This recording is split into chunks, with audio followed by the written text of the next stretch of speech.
So last week a decision was made by the committee whether or not we should crunch Perek Tezvav into two classes or stretch Iggeres Hakodesh Tezvav into three, and the decision was made by the committee. It was a unanimous decision that we should stretch. And the decision was made by the committee that we should do it over again and focus in on the differences in nuance between the first version of it and the second version of it. This class, this Iggeres Hakodesh, letter 15 in the Tanya, is a commentary on the 10 spheres, to explain the spheres, and the 10 divine attributes, the metaphysical, the supernal attributes of what we have, of course, emphatically called godliness. Not the 10 attributes of God, there's no such thing, the 10 attributes of the light of God, godliness, the spheres. But of course, as Alter Rebbe said in his introduction, to discuss metaphysics, to discuss spiritual things, especially to discuss godly things, you can only do using metaphor, using analogy, because you cannot relate directly to spiritual things, and certainly not to godly things, because you have never seen them. You have no frame of reference. And therefore, in this letter, since the intent of this letter is to explain the 10 spheres, the 10 divine attributes, supernal attributes, we must employ allegory. What happens in effect is that the entire letter becomes the allegory. It becomes the mashal. He never goes full circle. He never actually says, okay, so now that I explained to you the 10 attributes as they exist in the human character, let us now project the 10 attributes onto godliness. He sort of leaves that to you to conclude on your own. And that's very, very interesting. So it becomes essentially an analysis of what does mysticism say about the construction of a human being. What is the composite, what is the totality of a person within the framework of Kabbalah? That's really what it becomes down to. And of course, 2 classes ago we delved into this, and I explained to you that the essence of being human is that we are erect, upright, with a higher third of the body is above the second third of the body and above the lower third of the body, and balanced, which means we have a right and a left and a center. In the Rambam's words, Bal kol apalam kulam, every human being has every attribute. So to say it technically, to be human means to have roish toich soif yamin v'smel v'emes, a head and a body and a lower third, and a right and a left and a center. This isn't only biological, this is mostly psychological and spiritual. That human beings are separate from all creations, including angels, in the respect that we're stretched out, the mind is higher than the heart, which we called the higher emotions, which is above the lower, more basic, more raw emotions. And in the case of a human being, we have the possibility for every tendency. Kindness, severity, and everything in between. No human being is limited, at least in theory, in the number of emotional possibilities that they can manifest. We can have every type of human emotion, or any type of emotion, period. And it is this that makes us human, Adam. And in the framework of Kabbalah, this is the significance of being in the image of God. Everything is in the image of God. Everything is created in the image of God. And of course, as I explained to you, in the Kabbalah world, in the image of God doesn't mean in the image of God. God has no image. It means in the image of godliness. But all creations, including angels and animals, are compromised. They're partial. They're curled up, at least in part. They're not fully developed, fully open. And as a consequence, their divine image is distorted. In other words, some animals have only kind characteristics and no cruel ones. Some animals have only bloodlust type characteristics and no possibility for tenderness and kindness and so forth. This imbalance is what makes them a distortion of the divine image, and the potential balance within the human being, both in terms of the fact that the mind is higher than the heart, which is higher than more basic emotions, and the fact that we're a composite of yamin, or smel, emsa, right, left, center, is what makes us human. It makes us in the image of God. So last week we did this. We went through the entire design of what it means to be human in the conventional sense. You have 3 intellectual tools: Chochmah, Bina, Das. Chokhmah is the creative tool, the intuitive tool. Bina is the thorough and analytical tool. And Das is the center. And last week I explained to you at length that the center is so special. The place of the intellectual connection. And then we went through the three primary emotions. Chesed, Gevurah, Tiferes. I'm going to give you a longer version of this soon. I'm just summarizing. Chesed is to the right, Gevurah is to the left. Kindness, exactitude, and beauty. Beauty is, you cannot have balance. The only reason Tiferes, beauty, is a balance between kindness and severity is because the whole notion of the center is that something that is higher than the form of the emotions creates that balance. And then again, on the level of Netzach and Yosai, Netzach and Yosai are the practical emotions that we use to deal with issues, difficulties. Netzach is determination, Haid is stubbornness, and Yosai again means connection. So we went through all of this last week. What are we going to do today? Go through all of it again. Why are we going through all of it again? Because last week's class spoke about what we would call, in the Kabbalah framework, Nefesh HaTivis, the natural soul, or Nefesh HaSichlis, the intellectual soul, or if you're in a particularly bad mood, the Nefesh HaBahamis, the animal soul. The Alter Rebbe repeats the entire idea a second time, and in this case, he's talking about the Nefesh HaLekis, the godly soul. So before we get into this second rendition, if you will, this repeat of last week's class, let me share with you a couple of thoughts about the godly soul as a prerequisite, as a preface to what is different about what we're going to be discussing tonight versus what we were discussing last night. You know, one of the magic words in Hasidus is the word nature. Teva. And it's a very powerful word. In other words, the way Hasidus exploits, develops the definition of the concept of nature, it's a very, very loaded word. It's a word that conjures up much detail, much philosophy. I'll start the commentary from the very, very end.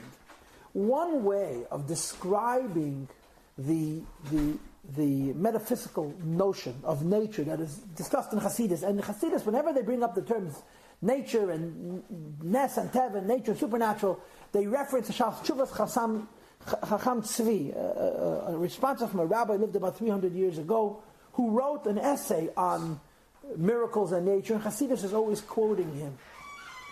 And this is the term that I have employed to sort of summarize what nature is. A nature is the equivalent of an exoskeletal containment. Exoskeletons means animals that have no flexibility. Right? We are called vertebrate, right? Verbrata, which means to say we have bones in the back of our body, which allow us to be flexible, we bend. Crustaceans, hard-shelled, simple organisms don't have bones.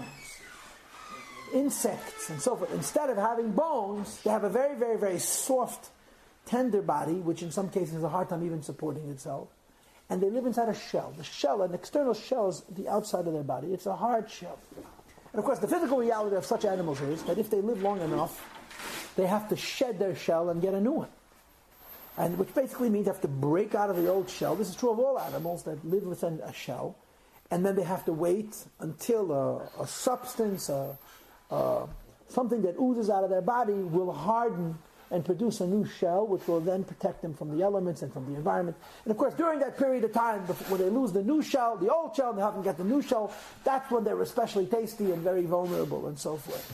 And the criteria for an exoskeleton being is, it's very, very hard. Very, very firm, very hard. If you break it, you kill it. Because it cannot bend.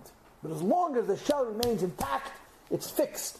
And of course, when the animal grows, the shell does not grow with it, so that becomes a problem, and the only way that problem is dealt with is that the shell has to be broken off, the animal has to creep out of its old shell, then develop a new one. This is simple biology, everybody knows this. It's called an exoskeletal model. A nature is an exoskeletal imposition. It means to say a containment which cannot break out of. That's what nature is. The Gemara describes, if you will, an assembly line. Now, when a neshama is born, the neshama is plucked from Gan Eden. The soul is born, it's plucked from paradise, has to be brought into this world. Just for the record of the mystics in the room, the Kabbalistic date for the conception of souls is the 8th day of Sukkot, and the Kabbalistic date for the birth of souls, in other words, all the souls that are going to be biologically born between this Pesach and next Pesach, their birth date officially is Shvi'i Shel Pesach, the 7th day of Pesach. That's what it says in Kitzvei Arizal. Born or picked up? Born. This is all mystical. This is all spiritual. Before a soul can come into a physical body, just like the body has to gestate, the soul has to gestate. And this takes 7 months or 9 months or 12 months depending, but the standard version is that the Ibur Neshama is the Shmini Atzeres, and the latest Neshama is the birth of souls is on Shvi'i Shel Pesach. The previous Rebbe said once that by the Tzaddikim, the happiest day of the year is Shvi'i Shel Pesach, and the 7th day of Pesach. And my supposition is because of this idea of latest Neshama. So when a Neshama has to be born, it's plucked out of paradise, out of Gan Eden, and in that world it's just a point, an indivisible point, has to develop a form. And developing this form allows the neshama to come into this world. When the neshama develops a form, one of the many, many layers that is, so to speak, imposed on the neshama as the neshama enters into this world is a nature, is a teva. So if you could visualize it very technically, the neshama comes on an assembly line. There's a malach mamun al ha'iroyin, there's a soul that oversees, there's an angel that oversees the development and the birth of souls. And one of the steps along the way is to pick up a personality. The Hebrew word for personality is a teva. There's only one thing about every personality. There's no such thing as a personality that's all good. There's no such thing as a personality that's all bad. What a personality is all natural. Natural means it's not developed. No one worked on it.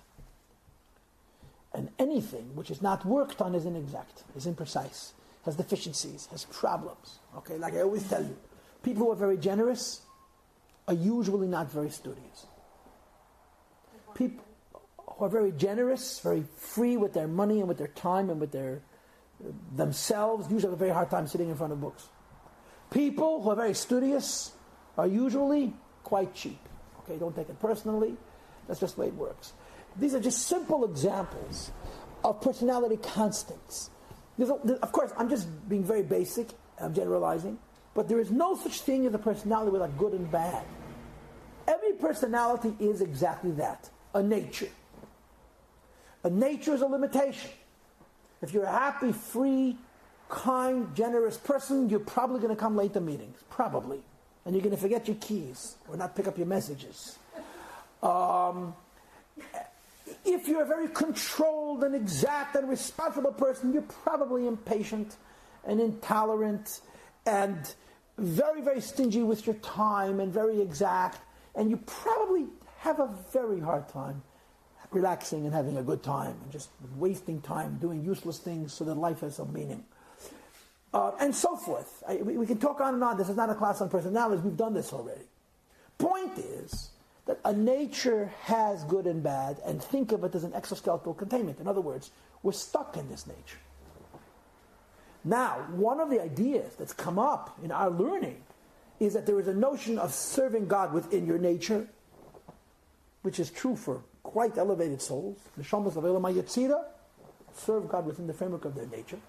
And then there is a notion of exceeding your nature, going past your nature, which is the souls of Elam HaBniyah, which is an even higher world for the mystics who are keeping score at home.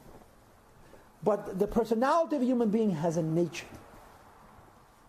And the nature is exactly that. It's a containment, it's a limitation, it has a good and a bad.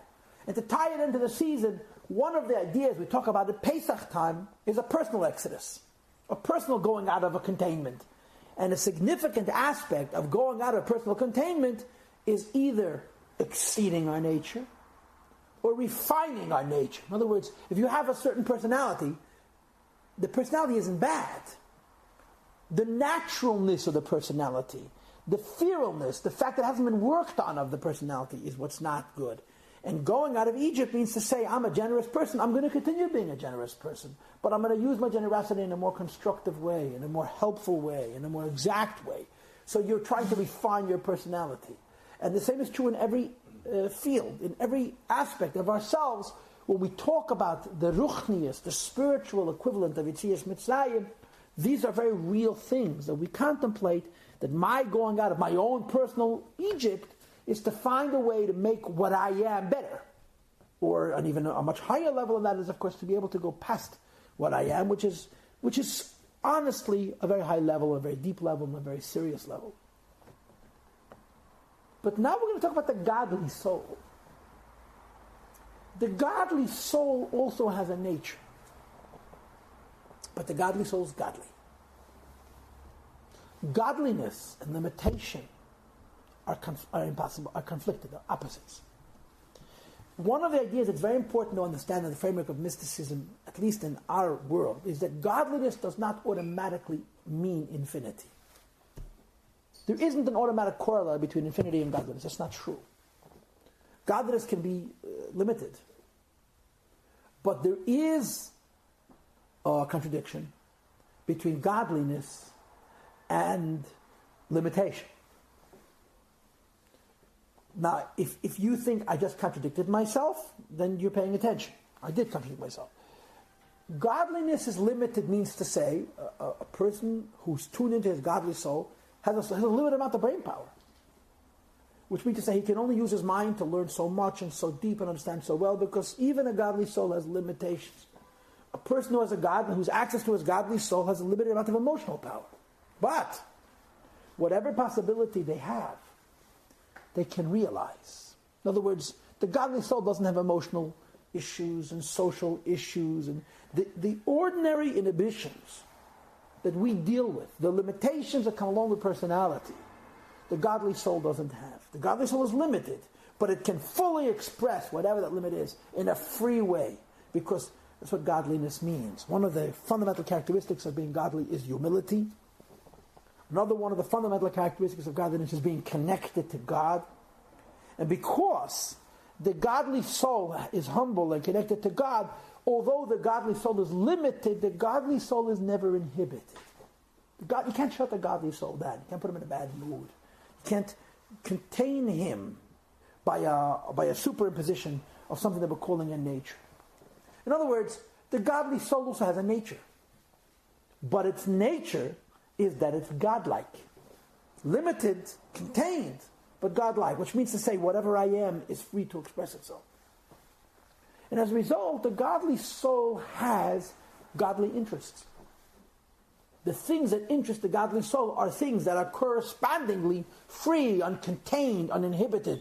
Absolutely true. Godliness. The godly soul is bored by the purchase of a new car and whatever it is, even though it's very important to us. The godly soul is not interested in the preoccupation with worldly things and materialism. The godly soul is interested in what is really meaningful, which is godliness, a relationship to the truth, and something which is timeless and unchanging. And if I can use a form that I employed in the very beginning of the Tanya, in other words, for us probably 95 classes ago, I told you that one of the characteristics, my summary of the godly soul was that it is selfless, visionary, and unafraid. I don't know if you can remember that far into the past. The animal soul is selfish, short-sighted, and worried. The godly soul is selfless, visionary, and unafraid. And I'll explain those characteristics. The godly soul doesn't live for itself, it lives for its purpose. It's visionary. He always wants to know the ultimate purpose. Don't talk about here and now. Tell me where it came from and where it's going. He wants to know what's beyond, what's outside of the universe, why the universe exists, where the universe came from, where the universe is going. These are the questions that intrigue him. And the animal soul doesn't only say, we don't have answers to those questions. The animal soul says, I don't care about the answer to those questions. They don't matter to me. The godly soul's entire purpose is to transcend, to find out higher truths. And the last characteristic of the godly soul, which I talked about, was its trust. It lives in God's world, so it's never alone and never afraid.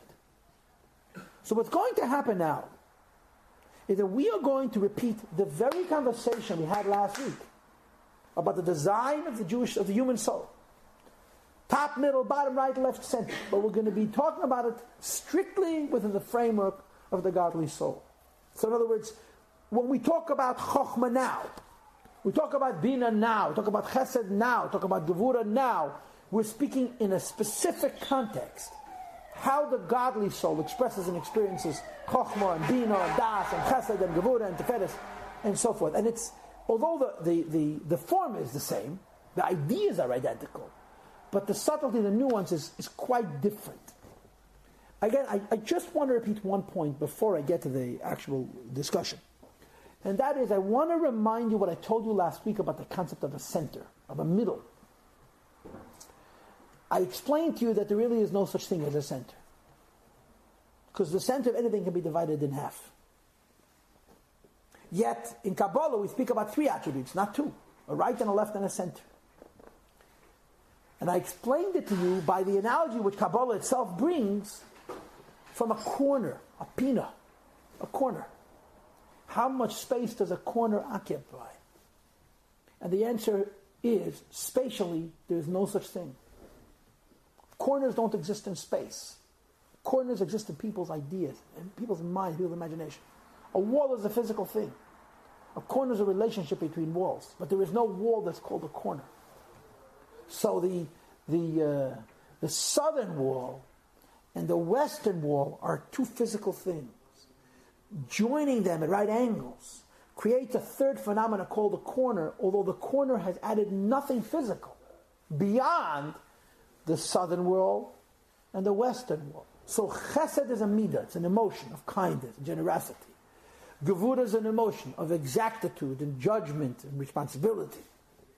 There is no actual feeling for Tiferes, which is translated as joy, which is translated as compassion.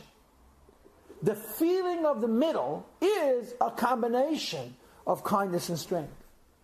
But what makes it the center is that something which is completely above the form, the reality of emotions, that inspires in the emotions something which is beyond the 2 emotions. And the same is true in every aspect. The center, which is in context of Kabbalah, Das, Tiferes, Yossi, the central attributes. Das is between Chokhmah and Bina. Tiferes is between Chesed and Gevura. Yossi between Netzach and Hoid. In each case, the central point is not a third expression of the same. It's using the expressions of the other 2, but being inspired by something higher, which allows that the center should represent something which is much deeper than the other 2. So just remember that little notion, which I spent a considerable amount of time last week talking about, and we're going to, as I go through the same discussion again, talking about the divine soul. Now, one other thing. I am not loyally following the order of the Tanya. I told this to you last week as well. The Tanya's design is first the Midas and then the Chabad. I'm doing it in order. First Chokhmah, then Bina, then Das. That's the way we're going to do it. So here we go. Chokhmah. Chokhmah, I usually translate Chokhmah as the creative intellectual tool or the intuitive intellectual tool. I think those 2 are quite similar. When you talk about the godly soul, the essence of Chokhmah is its bittul, is its humility. Sorry? It's humility. It's bitul in Hebrew. I'm sorry I said it in English. Okay? What is Chokhmah? Chokhmah is the creative tool, the intuitive tool. How can one be creative? How can one be intuitive? If they're open. And in order to be open, you have to get past your closedness, your preconception, your exoskeletal tendency. And that's the beginning of Chiddush. The beginning of newness is going away from the old. And the real magic of Chokhmah is not what is created, the new idea that is inspired, or the flash of wisdom, the intuitive idea that Chassidus talked about in Tanya chapter 3 and so forth, but the process. How can we come up with new ideas if we're able to surrender the limitations of the old? In other words, The human mind has a built-in contradiction. You can't use the mind without the ego. And ultimately, the greatest obstacle to the furtherance of the development of the mind is the ego. Why? Because if you have no ego, you cannot learn. But with an ego, you presume that you already know. And that presumption precludes the possibility of new knowledge. The violator of that rule is Chokhmah. So Chokhmah is the creative intellectual tool, which means to say Chokhmah gives you flashes of idea, intuitive thoughts that you will either develop or discard depending on whether you consider them useful or not. But at the heart of Chokhmah is not the new idea, but what gets you to the new idea. What gets you to the new idea is the ability to transcend, to go past yourself, to go past your ego, a bittul. There's different levels of Chokhmah. There's self-imposed Chokhmah, there's superimposed Chokhmah, but in the end that's what it comes down to. Chokhmah is the part of the brain that comes up with new concepts in a very, very abstract and fine and still elusive way. And the tool that Chokhmah employs in allowing me to come up with these new ideas is the humility, the ability to go away from my preconceptions, to go away from my ego, to humble myself, if you will, to allow me to transcend the intellectual person that I am at a particular point in my life and to broaden my horizons, to acquire new knowledge, new thoughts, new approaches. And that's what Chokhmah is. So the reality of Chokhmah still is, like it is in the intellectual soul, the creative power. When we talk about Chokhmah, the godly soul, we focus in on the priority. The priority of Chokhmah is its humility. It's humbling oneself before God, which makes you, so to speak, a vessel for God, as we discussed on previous occasions in a number of contexts in the Tanya. Then, of course, comes Bina. Bina is the analytical intellectual tool. Bina is the place of Yesh. Bina is the place of the human ego. Bina analyzes. It analyzes, it questions, it dissects, it departmentalizes. Yet you have a new intuition, you have a new idea. Is the idea true? Is the idea false? Is the idea useful? Is the idea not useful? Should I continue it or should I dispose of it? How do you know how far to take an idea and until you say, you know what, this idea was junk, throw it away, let's start over? Bina analyzes the fresh intuitions, the fresh insights that subconscious gives are Chokhmah and processes them, opens them up, develops them, and determines whether they're useful or not. And of course, when the godly soul is involved in ideas, it's involved in godly ideas. So Chokhmah is trying to understand God a little bit better, trying to understand spirituality a little bit more. Or to say probably the most useful thing of all, trying to appreciate the purpose for existence a little bit deeper and a little bit truer. And Bina analyzes it. Chokhmah gives me intuition about God, about purpose, about my life, why I exist, how am I most useful, and Bina develops it. But the Alter Rebbe is quick to mention that the use of the mind of Bina is not simply in order to understand. In other words, what makes Bina of the godly soul godly is that when I understand something, the purpose of my understanding is ultimately to do something about it.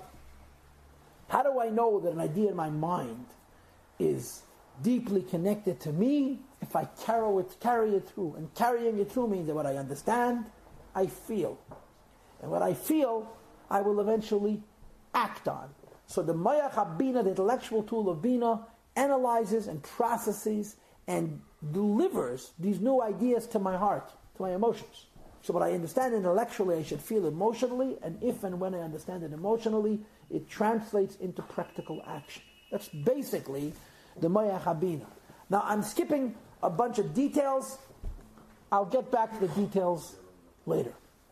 And finally there is Das. Das is the third intellectual tool. And as I explained to you last week at length, Das adds exactly nothing to the intellectual process. If Chokhmah is the creative intellectual tool and Bina is the analytical and thorough intellectual tool, whether you understand something with Bina or understand something with Das makes no difference from a perspective of strict intelligence. Das is not a tool that means now I know it better. Das means connection. that ideas shouldn't be hypothetical and theoretical, ideas should be real and personal.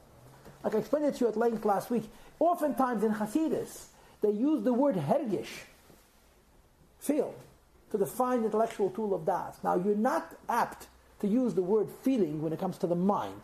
The word feeling is associated with the heart. The mind doesn't feel, the mind analyzes, the mind dissects. Das is the intellectual tool that makes an idea personal. And we're not using the word hergish as an emotional feeling, but we're using the word hergish as a sensitivity, as an in-tuneness, as a depth, as a connection. And as I explained to you again, this is all last week's class at length. Some of the most intelligent people in the world are babies. And many people, some people who are much less intelligent themselves, have a much greater depth and a much greater maturity. Intelligence, as it's used in the modern world, is bina. Depth and maturity is das. And the point of das is that a concept shouldn't remain a concept should matter.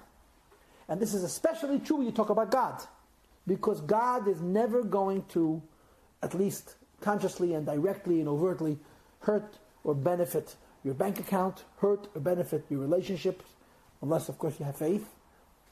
But God is very, very important. And for God to be very, very important, and for us to consciously bring the important God into our daily lives, you have to use the mind. And it's not enough to study God. To understand God, you have to personalize God. You have to care. And that's what the tool of Das is about, the personalization of God. There's a story. I did ever told of many times about a peasant.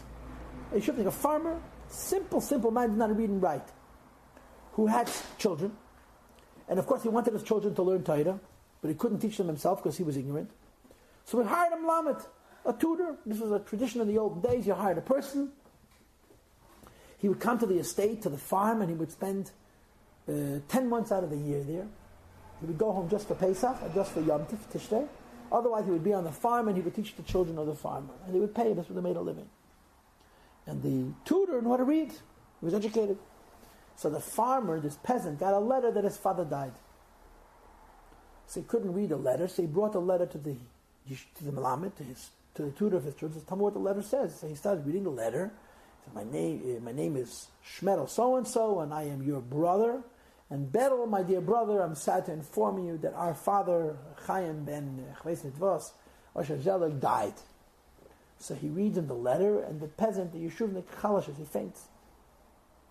And when he's revived, the Melamed looks at him and says to him, I don't understand.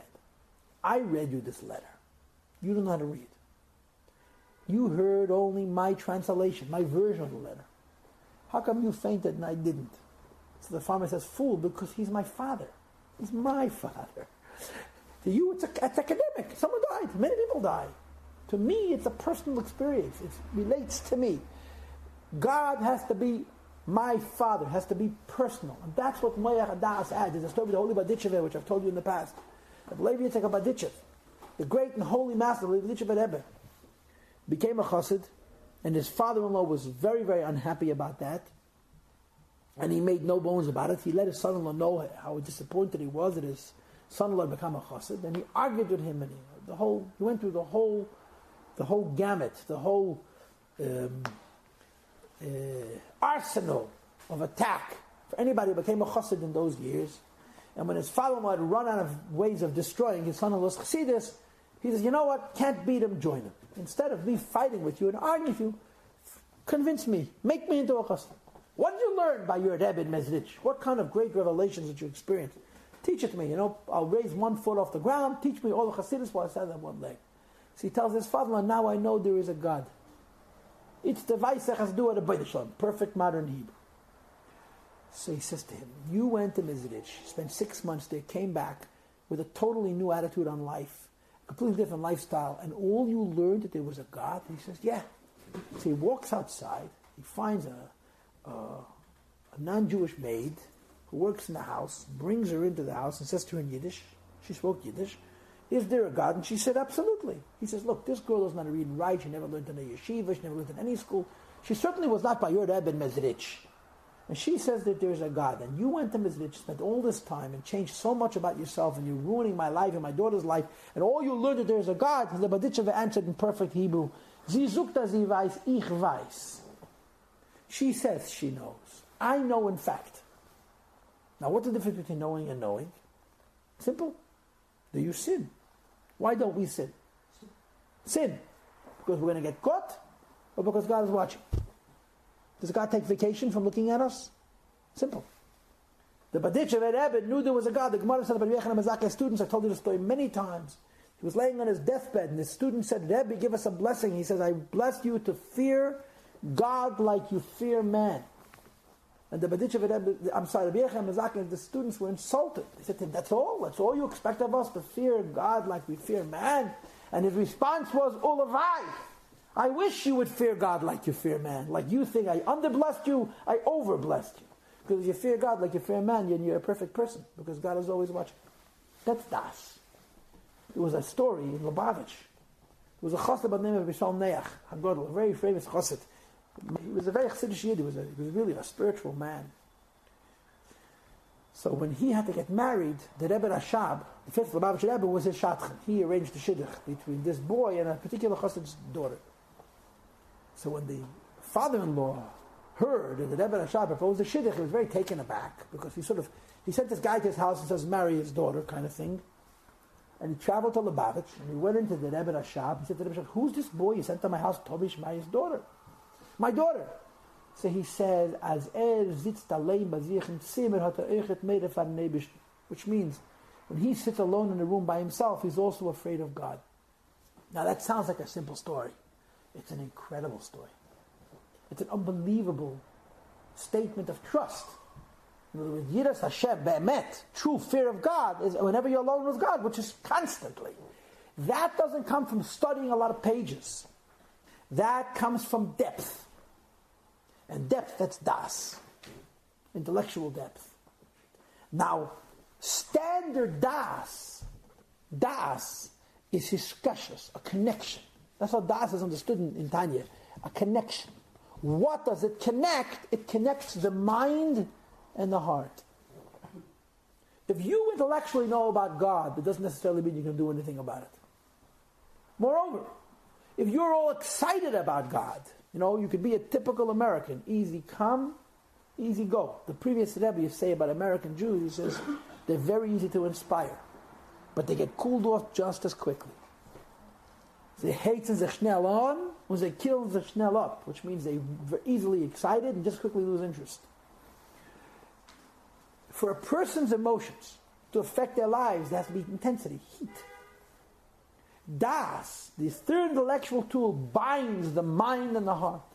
That what you understand intellectually should be real. And therefore what you understand intellectually, you should then feel. And feel in the kind of way and with the kind of focus and the kind of depth and the time of purpose that you'll do it. That's what Das does. So the third intellectual tool on the one hand changes nothing about the intellect, and on the other it changes everything. It separates human beings essentially from organic, from biological machines. The depth, the emes, the connectedness of Das is truly a spiritual faculty, a spiritual quality. Now, after you have Chochmah, Bina, and Das, you then have Chesed, Gevura, and Tiferes. Chesed, Gevura, and Tiferes are the higher emotions, is the way I explain them to you. The higher emotions can be explained as being the body of ideas. If the mind is the soul, how you feel about those ideas is the body. In other words, the higher emotions react to thoughts. The higher emotions are human. They're sophisticated. There are animals that have higher emotions. But for the most part, human beings have higher emotions. Higher emotions means you have feelings whose purpose is just to feel. Not a feeling that has an immediate effect on your practical life. A feeling whose value, whose worth, whose purpose is the feeling itself. That's what higher emotions are. And when a person intellectually knows something, the next step after intellectually knowing is emotionally responding. If you understand that something is true, if your instincts, your intuition tells you that there is a God, and your analytical mind explains to you the relevance of the God and the reality of this God and the personal connection that you have with this God, and your mayach hadas makes you have a certain depth about it, the higher emotions is how you're going to feel about it. Okay? And of course, there are three higher emotions: a right and a left and a center. Chesed, which is essentially to the right, kindness. I know that in politics it's the other way around, but that's the way it is in Torah. Gevura, to the left, which means exactitude, judgment. It doesn't necessarily mean meanness.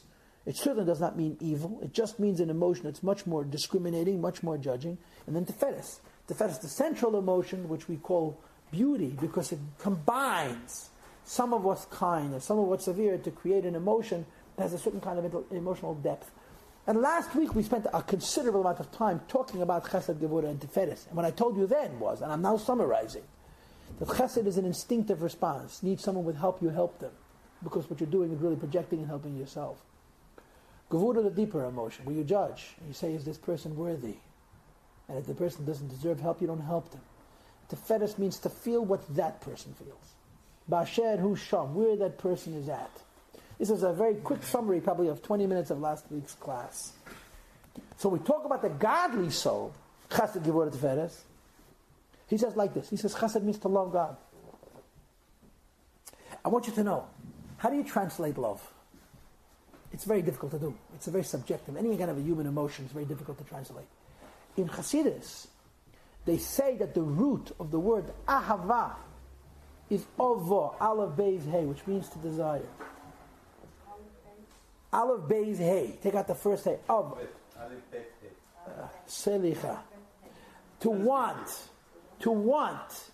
Love is an emotion of desiring connection. When you like something, you want it. You want to be connected to it. But the emotion of love is only true so long as you don't have it. Love is the emotion associated with the reaching out for that thing. And so long as one is in a condition of reaching out for that other thing, the emotion of ahava, of love, exists. When you acquire something, it's a different kind of an emotion. But this is how it's a very conventional and I think very useful and, so to speak, universal translation of love. It provides an answer to a question which is very elusive. And when a person has love of God, in other words, let's go through the steps. The intuitive mind gives you a sense of your purpose. The analytical mind opened up and gives you some more insight into what your purpose is. The mind of depth made you care about your purpose. So love means I want to fulfill my purpose. Ava, chesed is ava, I want to fulfill my purpose. I want to be attached to God.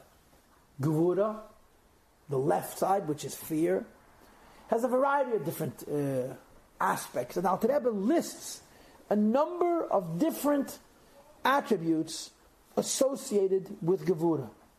The first one is interesting, Lipodav Narashoyim, which means technically vindictiveness. An emotion who has a need to make things fair. To people who do things wrong should be held accountable for the things that they do wrong. What's the word you use? Lihipara min harasha'im. I mean, I'm reading my notes. I'm not reading the Tanya, but it says something to that effect. Be sinister. This is not being sinister. This is being emotionally exacting. He's saying, listen, there's a right and there's a wrong. Another characteristic of Midas HaGevura is lihitgaber al yitzro, to defeat the Yetzer Hara. The emotion of strength, the emotion of fear, is the emotion of exactness that says, okay, we got to win. Right, what do we have to defeat? The Yetzer Hara. What's the Yetzer Hara? What's the evil inclination? Depression. Not my word. Weakness. Weakness. So the Midas HaGevura, the emotion of Gevura, is trying to fight weakness because there's a certain power to it. It's not just a fear. It's an energetic quality. It is a power that says I have to overcome my tendency towards weakness. Number 3, Lekadesh atzmai b'mutale. The emotion of Gevura says that in my relationship with God, I should go beyond the letter of the law.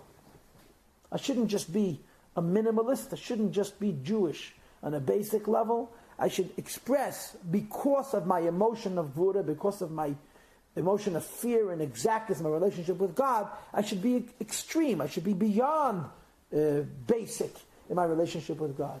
Which means two things. That even things that are permitted within the framework of the Torah, in order to be holy, in order to be more conditioned to have a relationship with God, I should deprive myself of those things as well. In other words, holiness doesn't only mean doing what I must and not doing what I mustn't. But asking myself, is indulging in this, even if it's not a sin, going to increase my relationship with God or compromise my relationship with God? And the emotion of Gevura says, this is not going to help my relationship with God, so I don't need it.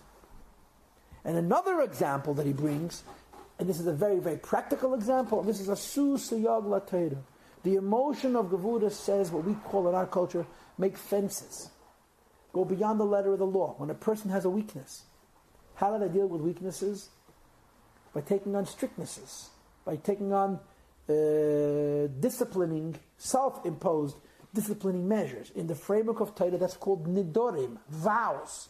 Nobody has any obligation to make a vow, and in fact, it's usually discouraged to make a vow. But the idea of making a vow is that when I have a weakness and I want to overcome my weakness, one of the things that I do that help me overcome a weakness is I take on an extra strictness that I bring onto myself. Once I take that vow, I have to keep it. When you make a vow, you got to keep it. That is a way of, so to speak, guarding me against falling into weakness on the basic areas of Judaism. So it is the midas hagavura, it's the emotion of fear and strength that says, take on extra strictnesses. And the third is tefedes. Tefedes literally means beautiful. So what is the godly soul's expression of midas tefedes? Number one, he says, to make God beautiful.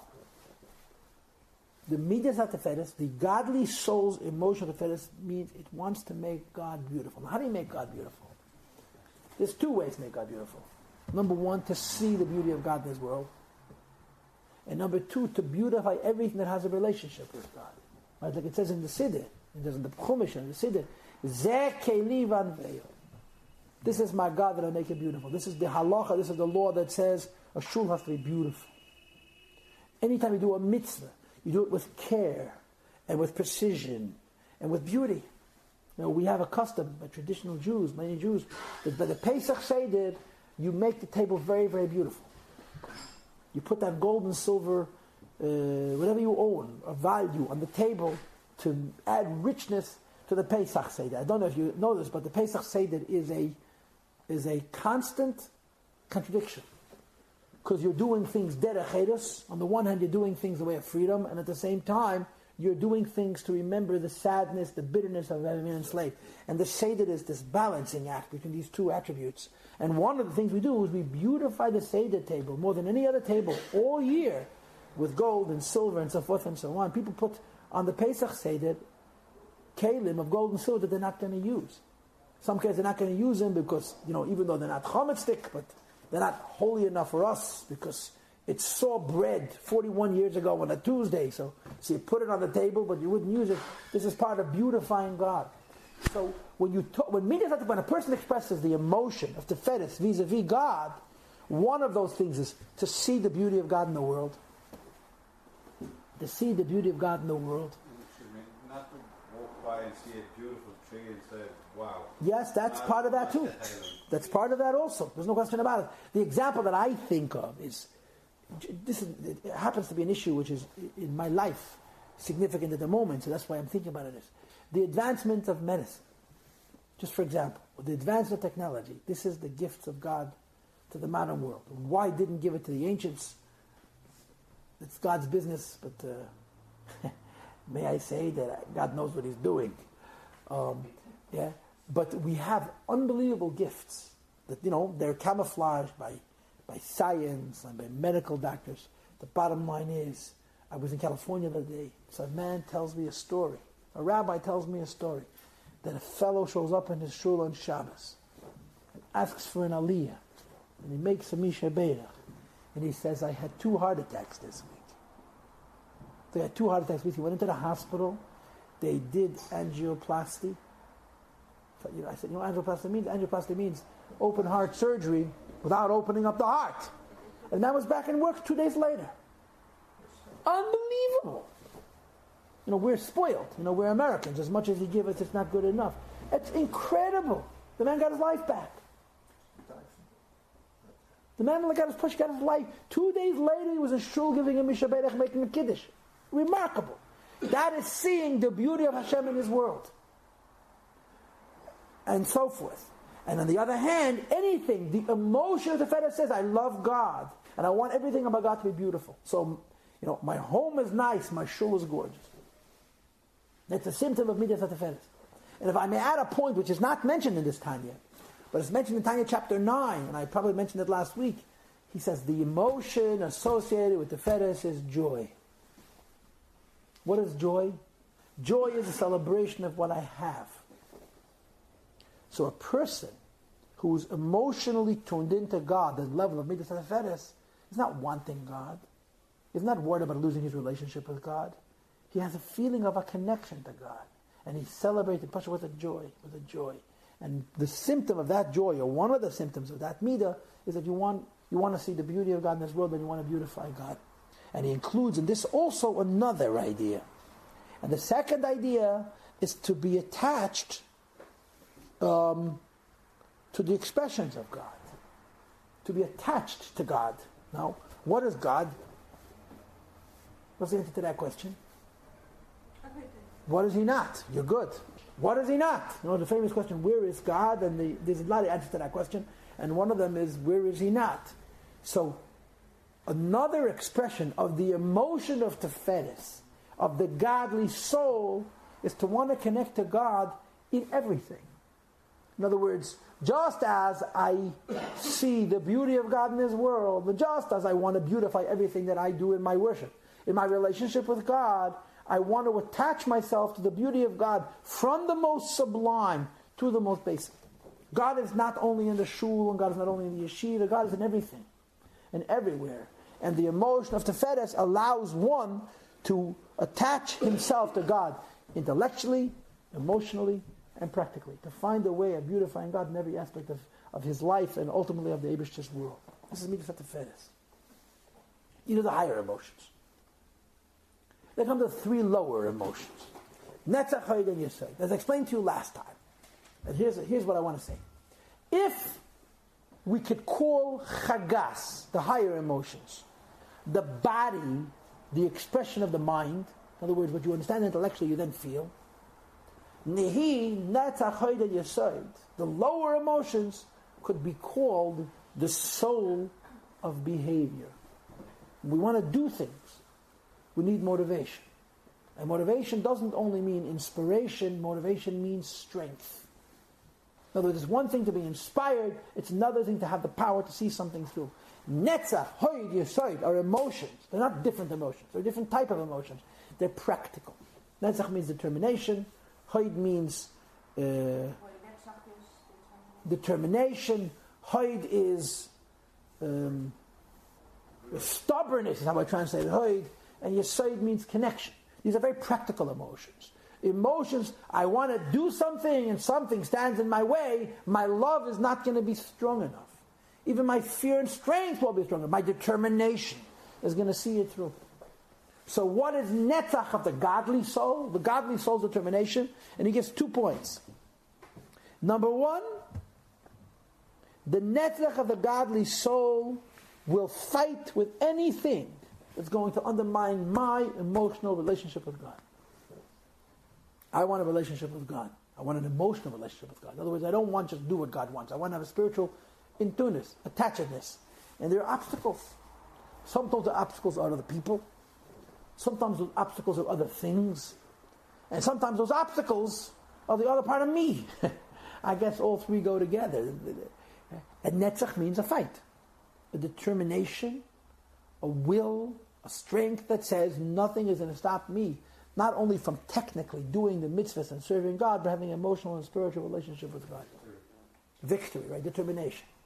And number 2, not only is the emotion of netzach, the will of a person's godly soul, strong and determined that nothing is going to stop me from having a personal experience with God, Midas HaNetzach will fight with anybody who will undermine the expression of God in the world at large, and the rest of the world. In other words, it's not only that I would like a relationship with God, then you're going to stand up to me, I'm going to run you over like a truck. But the idea that this world ultimately is designed, that God should rest here. We should find God in everything. And so much of finding God in the world is really finding God in our own minds. Midas HaNetzach will fight, is determined not just to personally experience godliness, but to affect that godliness should be experienced by everybody and everything. This is Midas HaNetzach.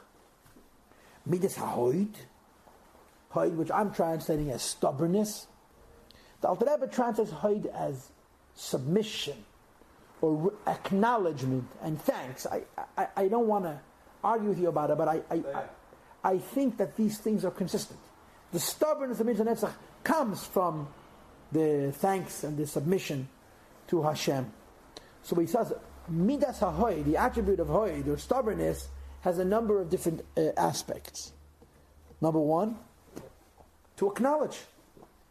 Hoidah means to acknowledge, to recognize. What does the Midas HaHoid want to recognize? What we call La Hashem Ha'aretz V'Layt, the whole world is God's. There are all kinds of alternative ways of seeing the world. I don't have to tell you that, that seeing the world through a prism and everything is run by God is a universally held position. There are a couple of people someplace, some people know some people who know some people who have a different idea. Midas HaHoid means the emotional tendency to accept or to acknowledge that this is God's world. And because it's God's world, the truth of this world is not what we're perceiving. The truth of this world is not how we interpret it, how we sense it, or how we live it. The truth of this world is that it's God's world. And here, for the first time, the Alter Rebbe adds an idea, which he could have said much before, and he finally mentions it. And that is that the Midas HaHoid, the emotion of accepting God as the truth of the world, is a kind of an emotion that works even if we don't understand it. Even if not the world's greatest philosopher.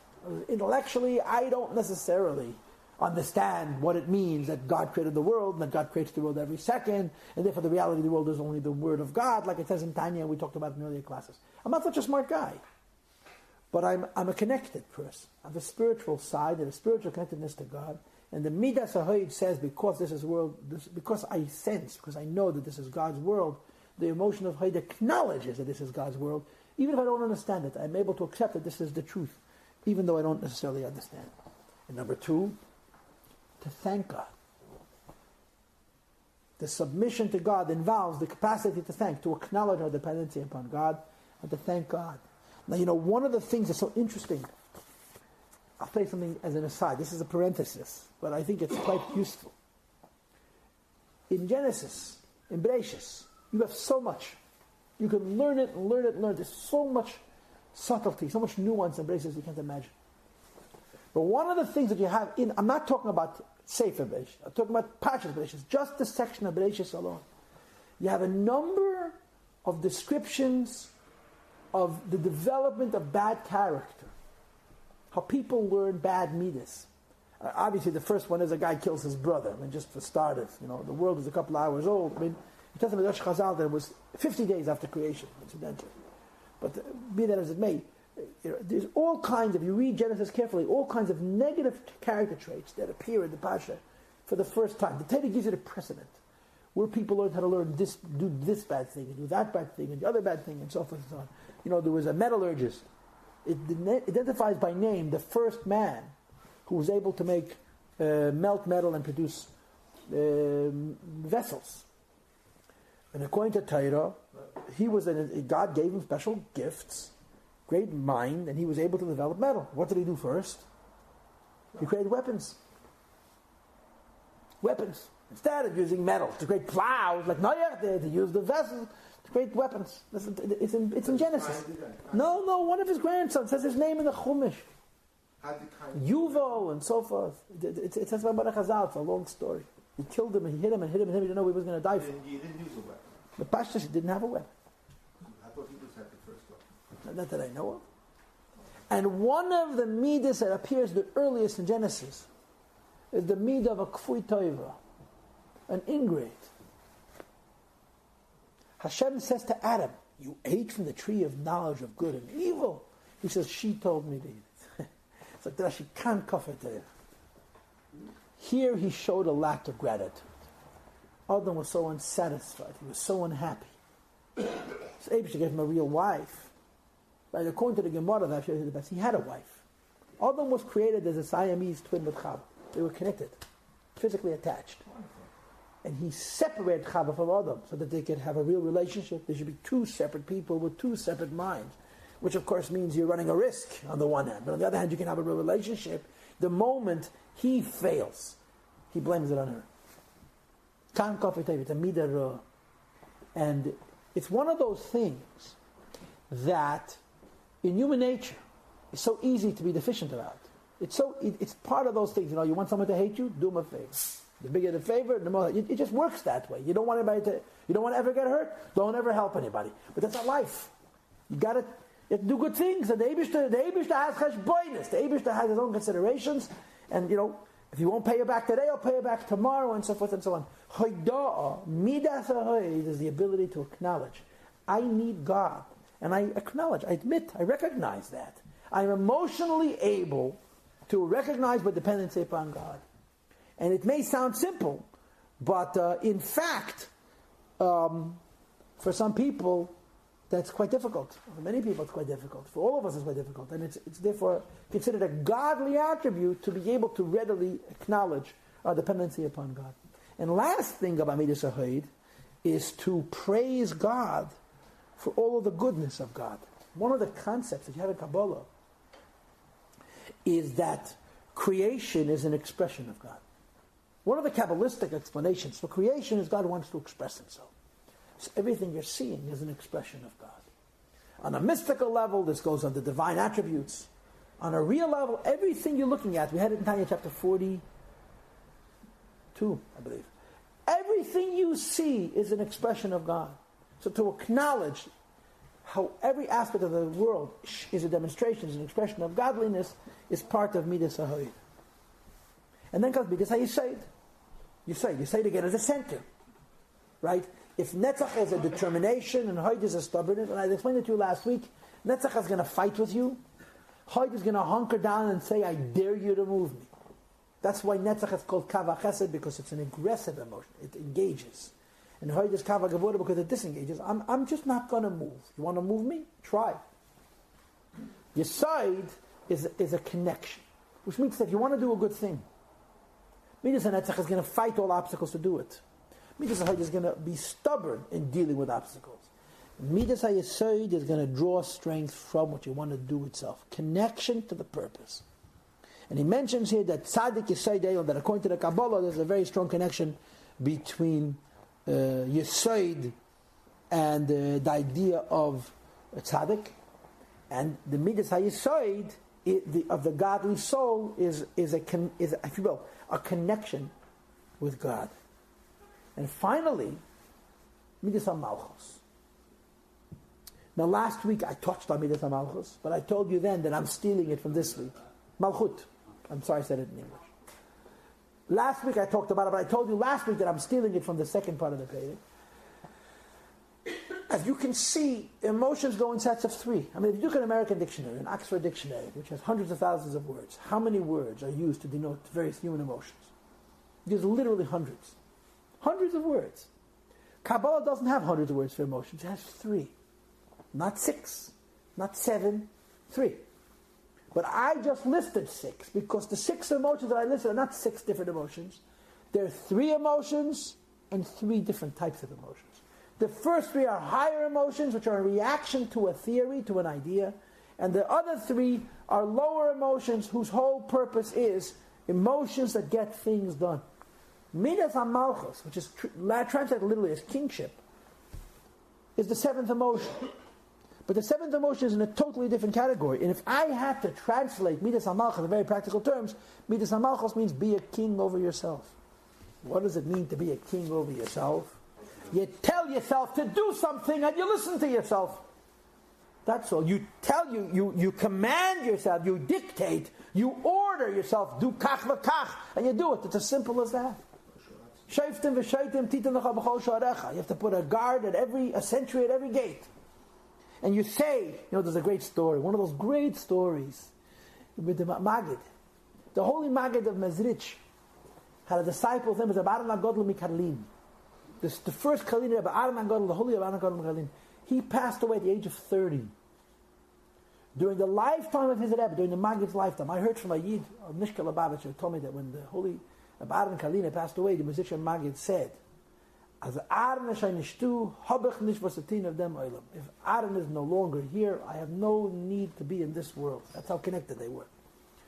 A chassid came to the Abaran Kalina, to the musician Maggid, to the disciple of the holy Baal Shem Tov, and he said, "Teach me how to fight with the Yetzer Hara. Teach me how to deal with my evil inclination, my animal soul." He says, "Sure, go to Rabbi Nagod Mekalin, go to Aaron Kalina, he'll teach you." So he comes to his home at night, and he knocks on the door. He says, "Who's there?" He says, "Cham Yankel. Cham Yankel. Let me in." He doesn't answer him. So he knocks again and says, "Who's there?" He says, "Cham Yankel. Let me in." He doesn't answer. All night he stands out in the cold, and every once in a while he knocks on the door, and each time Rabbi Nagod asks, "Who's there?" He says, "Cham Yankel from Shamayim." Finally the sun comes up in the morning, and the guy's freezing. He finally opens and says, "I don't understand you." He says, "I stood outside all night in the cold. I want to come in. How come you're not letting me in?" He says, "You see, if you don't want to let him in, he cannot come in." You see? Yeah. If you don't want to let him in, he cannot come in. So what means be a king? A king of himself means if you need to do something, you do it. If you mustn't do it, you don't. It's so easy. I can tell it to you and you can tell it to me. But can I tell it to me and can you tell it to you? That's the question. So midas hamachos, is it an emotion to have self-control? It's certainly a power, it's a will, it's a determination, but that's a simple way to describe midas hamachos. When something has to get done, I do it. When something is not allowed to get done, it doesn't happen. So midas hamachos is not another emotion. It's not a category. It's the self-control that disciplines and affects the choices that we make, what we think, what we speak, and what we do. And when we tell ourselves no, it's no. And when we tell ourselves yes, it's absolute. Like a king. A king rules from an aloof perch, doesn't get involved, but he gives an order and everybody follows.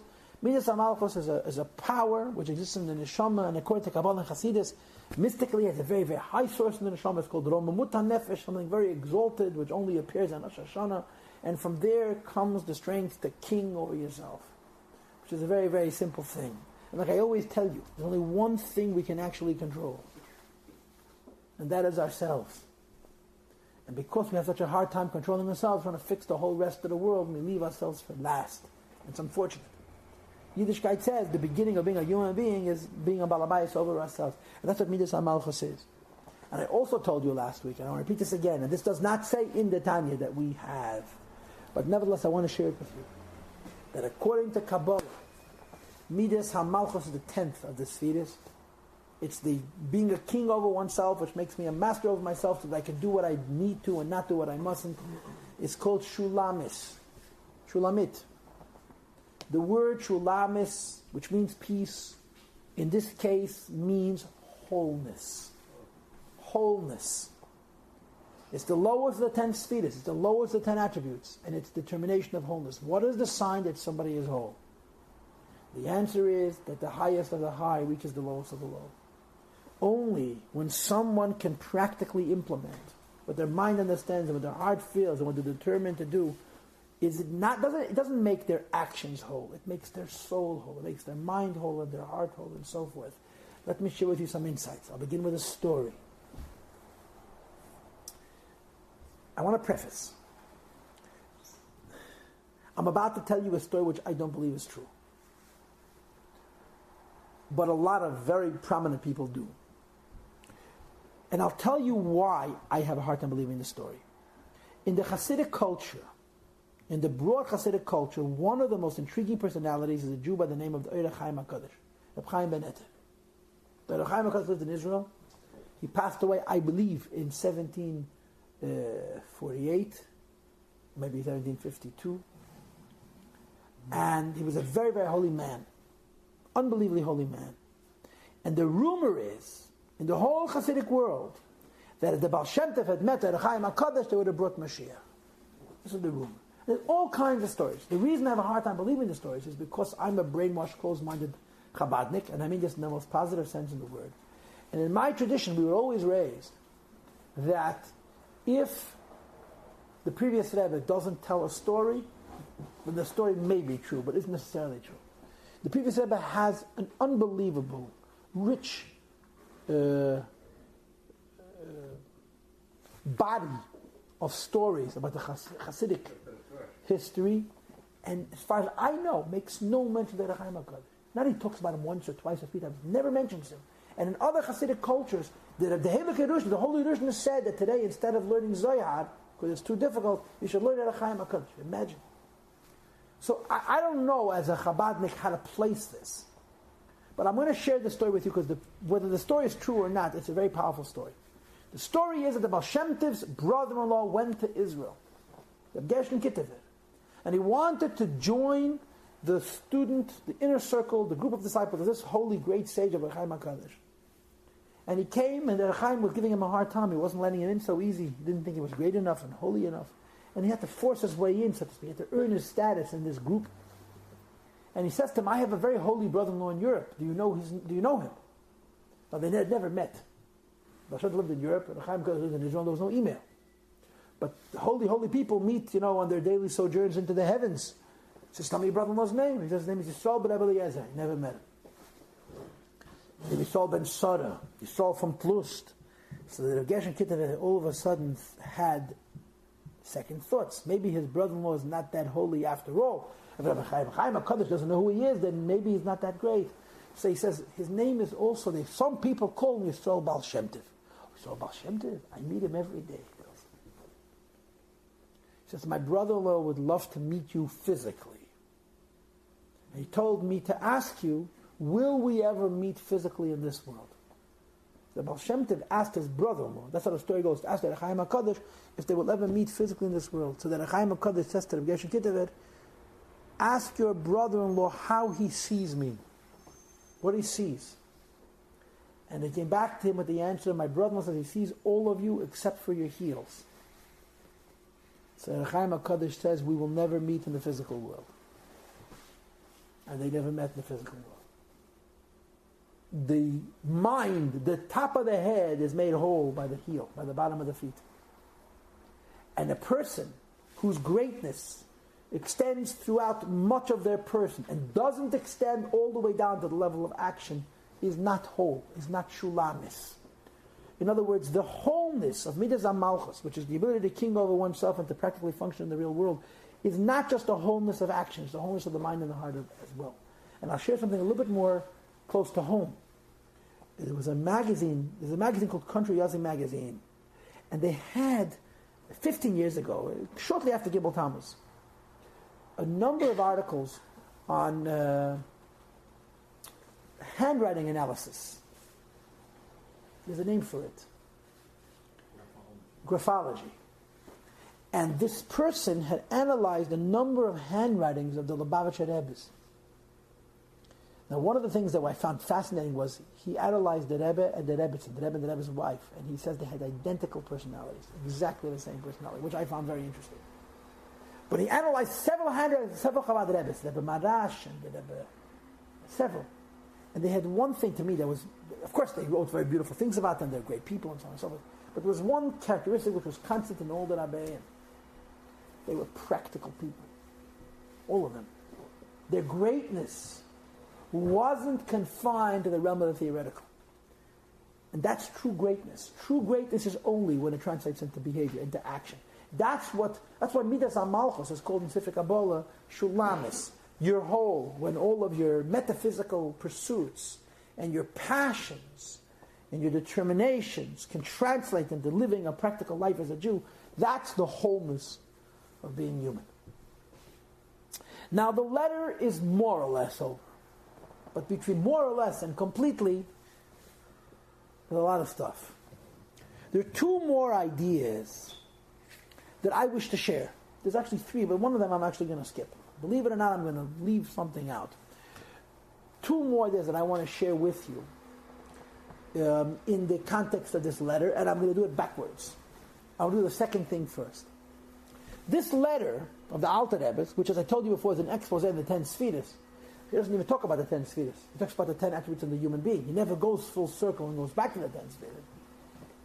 Introduces, amongst other things, a concept that's called Da'as Elyon, or Da'at Elyon, higher knowledge.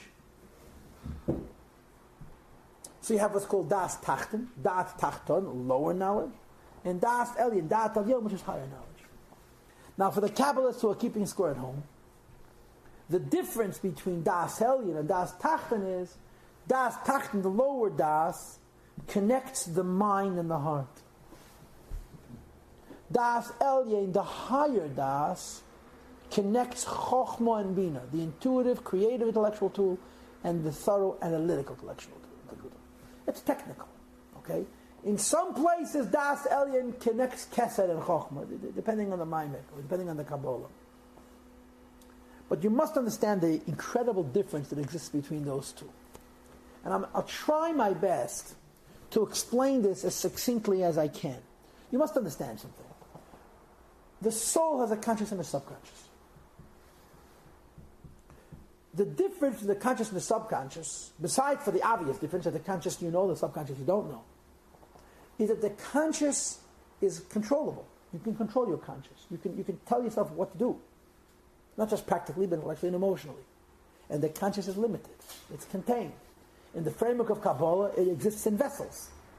And the vessels are limited, so you can control them. The subconscious is not limited, doesn't exist within vessels, and as a consequence, you cannot control them. Okay? So, here's how you have to look at it. The subconscious is infinite and feral. The conscious is finite and controllable. So what's better? It's one of those spiritual conundrums. You have to live consciously.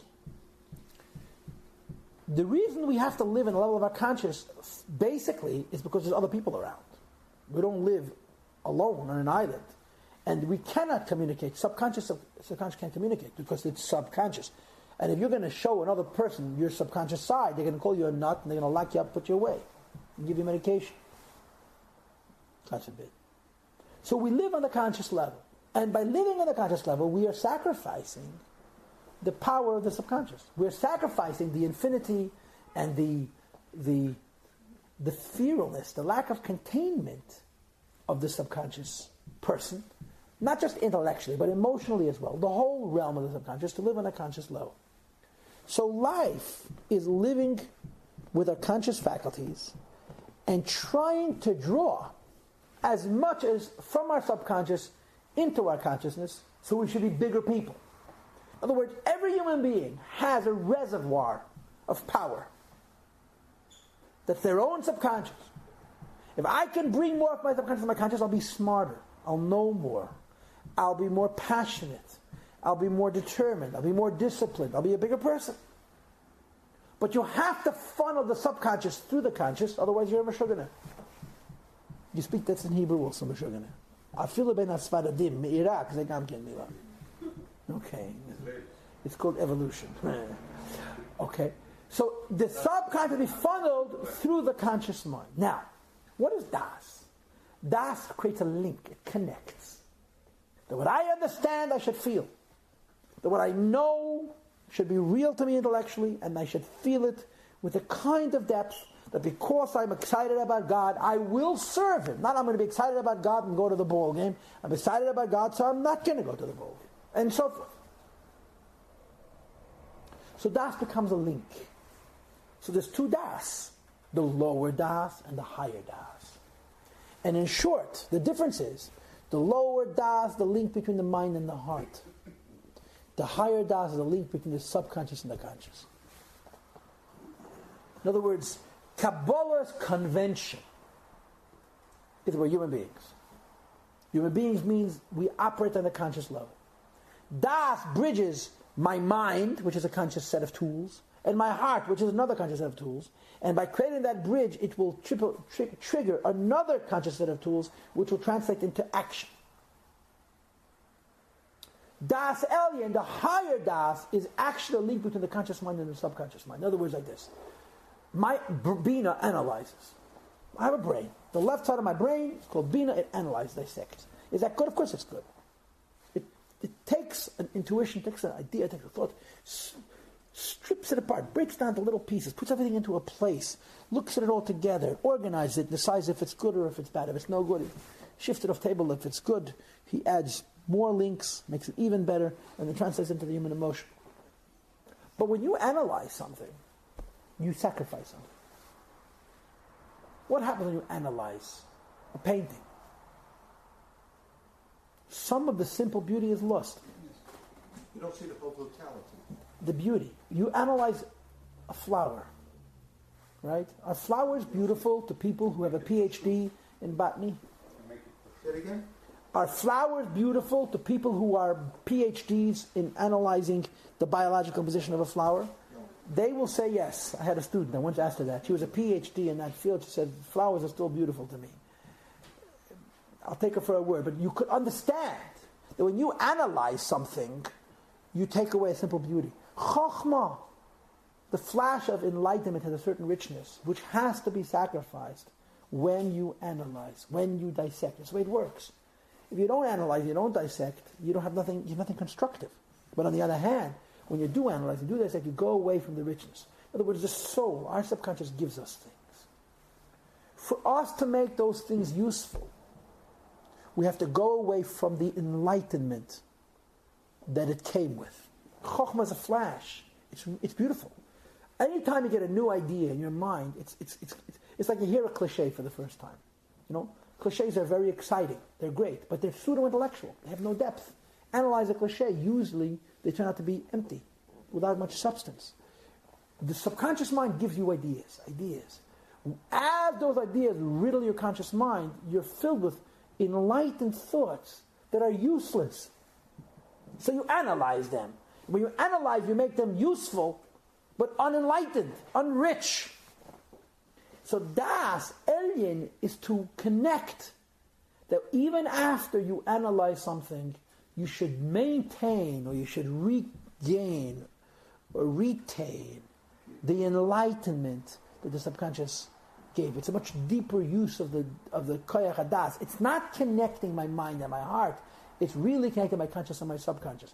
That even though my brain has to control what comes in and out of me so that I should be normal, but my brain should control it and at the same time not inhibit, not block the richness that the subconscious is trying to give the conscious mind. So Alter Rebbe mentions that when you talk about Das, you should know there's a Das Tachten, there's a lower Das, there's a higher Das. And there's one last thought. And I think these two are connected. Because if you followed us through this journey, there's the mind, there's the heart, and then there's the lower third of the person.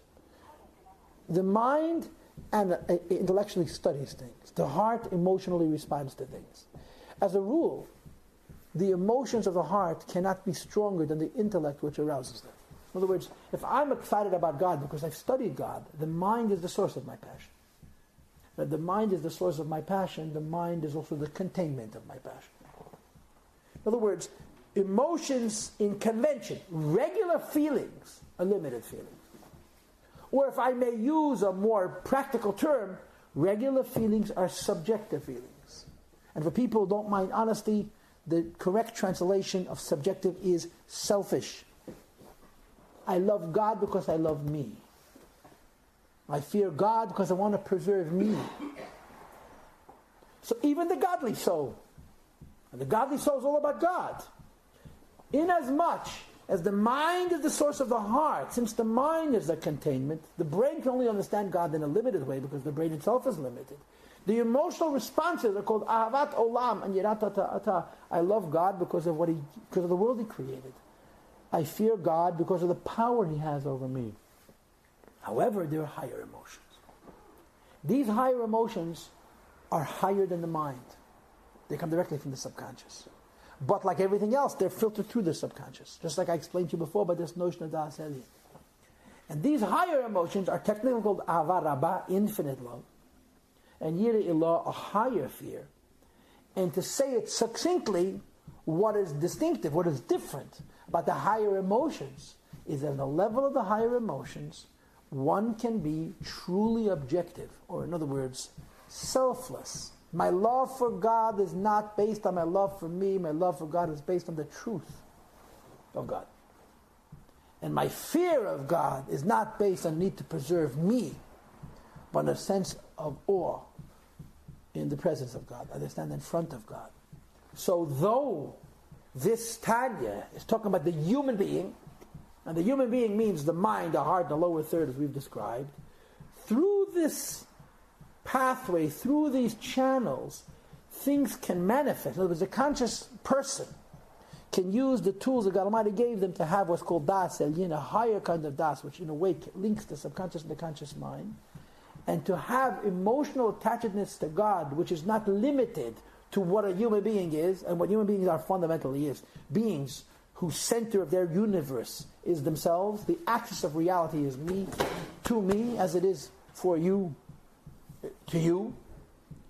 Ava Rabba and Yirei Allah, infinite love and higher fear are a capacity the human being has, and the conscious person, by accessing possibilities in the subconscious, to experience the love and the fear of God, which are truly honest, infinite, and based on the truth of God. Practical application. Did I tell you the lollipops? Yeah. I told you many times, I forgot it. When we were little kids, we lived in Muncie. And we used to go to gas stations and to repair shops. You know, in those days, the gas station, they had such a thing called full service. All of us, shalom, may he rest in peace. And when you went to a gas station, because full service, they would offer you, the children, lollipops. Now, there were three of us in the back seat, me and my brother, my sister, and of course, the best scenario that could happen is that it was late at night and you went to a gas station and your brother and sister were asleep, so you would get a lolly and they wouldn't. That's two positives. You got, they didn't. Anyway, in those days, lollipops only came in 5 colors. There was orange, there was yellow, there was red, and there was green, and there was purple. And the gas station would hold these 5 lollies in front of your face, and you had to pick one. Here's the problem. So long as I don't pick, I own 5 lollies. The moment I choose yellow, which is the one I usually chose, I just forfeited 4 lollies. So you sit and look at the lollies. You look at them. Well, you pick already, you look at them. You look at them. You don't want to pick. Because as long as you don't pick, you know, it's like Schrodinger's cat. He's alive and dead. I have all 5 lollies. You have to make choices. And this is true in every aspect of life. We cannot fix everything. The greatest way to fail is try to fix everything. But when we choose one aspect, and the narrower the area that we're choosing to work on, that we choose, the more likely we are to succeed. And that's the hardest part of avodah, making the choice. What am I going to work on? I don't have to go into particulars. I don't have to go into examples. You probably know better than I what your issues are and what your struggles are. Not probably, for sure. The key to growth. I mean, I have teenage students, right? And I ask them by Fabringen periodically, what's the magic word, right? The magic word is no. The magic word is success. That's the magic word. All you got to do is succeed. Now, how do you get the success? It's not please, it's success. How do you get success? Make yourself succeed. How do you make yourself succeed? By being practical. Being practical. Wishful and fantastic are great in the movies. But it's not up to you. Not everything is in your hands. So you have to pick what is in your hands. And that's where you have to invest your effort. What's not in your hand is not in your hands. Those people who figure out how to do this succeed. And succeed has 2 effects. Number 1, it makes you happy. And number 2, it makes you successful more. People who can't make that choice experience neither of those emotions. Even if the success of something as small as getting up at 6 instead of at 5 after 6 when you don't hit snooze, it's a very hard job if, snooze is your idol. If snooze is your Yetzer Hara. My snooze goes for 2 hours. For 2 hours. I can't afford 2 hours, but my snooze goes long enough. To simply make I am not going to set my alarm clock earlier than I must get up. But at the time that I must get up, I will get up. No snooze. Winning the snooze battle is huge. In the scheme of life, it's nothing. But if you win the snooze battle day after day after day after day after day after day after day, and the only reason you win it is because you undertake it in a way that's pragmatic, that you could do it, you'll feel good. I mean, you'll feel good, you'll feel strong. You feel strong, you'll win other battles. But you've got to be practical. And practical means, like the hippie used to say, you can think globally, but you've got to act locally. This is our biggest Yetzer Hara. This is our biggest Yetzer Hara. We don't allow ourselves to succeed because we're not realistic about it. You see, it's been time. Pesach is coming in a week. Pesach is the holiday of Exodus. It's not a story. It's happening. We can redeem ourselves. How? By choosing what aspect of our lives we're going to redeem ourselves. And the smaller and the narrower it is, the more honest it is. And the more likely we'll succeed. And that's the whole point. The magic word is to succeed with Hashem's help. Instead of feeling bad about having big failures, let's feel happy about having small successes. That's true freedom. That's true freedom.